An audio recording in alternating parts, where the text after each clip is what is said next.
nhầm ai sai hiệp cho mà ha mấy thử cốc rô mà ha mấy thử cất nhầm ai ở trong ai cha cho nên số này là clip chụp cho mình nhom một video chạy lại đây là nó ngờ nhom vừa ca phát đồ con ai pi cả lô ngôn cả lô xa là nên cả lô xa bên tay mình xa thòng đá xa bờ dân chỉ láng đấy nó gào cả lô học ấy chẳng cả lô xa để cô đang trong bán thì muốn hạp ram rồi nó trong bán không ta hạp pi cho mưa nhom dọc bàn ở và chụp nó cứ reload hạpผมmuốn rồi có học tập tam để tay nhom nhắm ra rồi có nhom nhắm tịch nhom trai pro kháng nhom sọt kháng là nó người nhom tìm môn mới nhưng mà đang bên chọn còn ba nữa tại là nó chẳng là videoนี้ខ្ញុំចង់លើកទឹកចិត្តអ្នកដែលគាត់លើកគីឡូព្រោះបើសិនជាអ្នកនរនេះស្ថិតនៅស្ថានភាពខ្ញុំពីមុនមកហើយឥឡូវហ្នឹងអ្នកនរគ្នាកលេចមើលខ្ញុំហើយខ្ញុំធ្វើបានអញ្ចឹងខ្ញុំជឿថាអ្នកនរគ្នានឹងធ្វើតាមខ្ញុំដើម្បីអីដើម្បីឲ្យទី1គឺទទួលបានសុខភាពល្អហើយទី2គឺរូបរាងអាចថាងាយស្រួលក្នុងការរកសម្ភារៈពាក់ឬក៏យើងចេញទៅណាវាអត់ទៅតដល់ពេលដែលយើងលើគីឡូយើងចេញទៅក្រៅគឺទៅតមែនតើទាំងផ្នែកគ្រប់មជ្ឈដ្ឋានហើយទាំង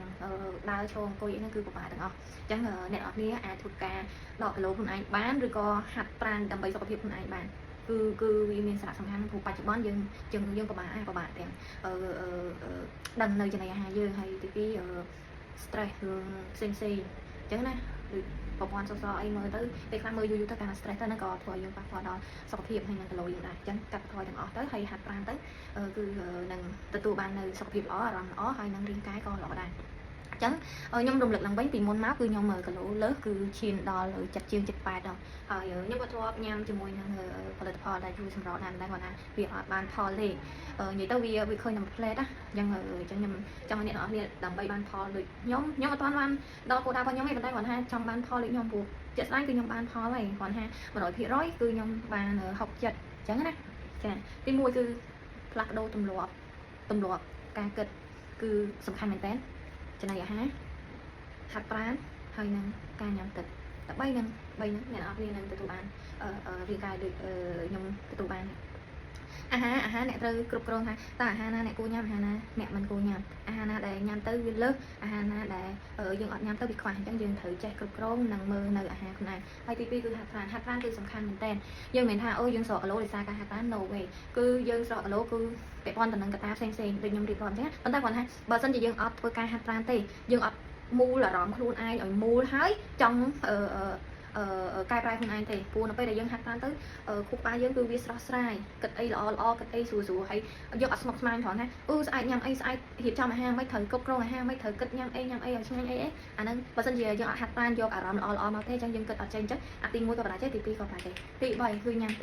ទឹកសំខាន់មែនតើគឺយើងអត់អាចខ្វះទឹកទេបើសិនជាអ្នកទាំងអស់គ្នាខ្វះទឹកណាវាជាកត្តាមួយដែលมันបង្ហាញឲ្យយើងឃើញលឿនទេគឺវាតិចរហូតដល់ថ្ងៃណាមួយដែលថាអូខេរាងកាយហ្នឹងដល់ការកំណត់ហើយគឺខ្វះទឹកគឺជួយស្រោចស្រង់ឲ្យបានហ្នឹងមិនដឹងថាយើងពិតជាខ្វះទឹកមែនអញ្ចឹងដើម្បីកុំឲ្យដល់ថ្ងៃហ្នឹងមែនគឺយើងត្រូវចាប់ដើមកែប្រែញ៉ាំទឹកឲ្យច្រើនយ៉ាងតិចបំផុតគឺ2លីត្រតិចបំផុតថា2លីត្រប៉ុន្តែយើងញ៉ាំឲ្យច្រើនទៅ3លីត្រ4លីត្រ5លីត្រអ្នកដែលគាត់មានការហាត់ប្រាណធ្វើចលនាច្រើនហើយនឹង